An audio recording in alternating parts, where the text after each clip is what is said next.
Hi, I'm Mark from Trades and Mechanical.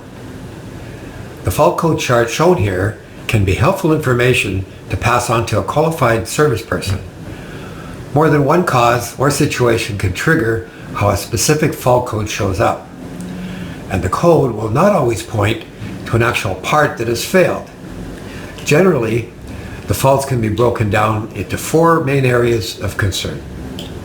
Number one, an ignition problem.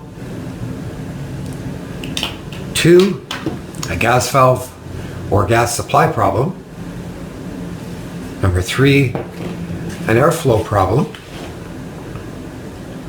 And number 4, a pressure switch or a draft inducer problem. I hope that this information helps you out today, and I invite you to check out my other heating and air conditioning videos and subscribe to my channel. It's free.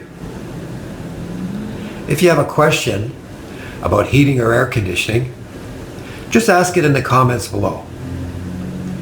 For more information about Tradesman Mechanical, you can visit our website at alwaysopen.ca, or you can always call us directly at 204-888-2020. And remember, our service department never closes.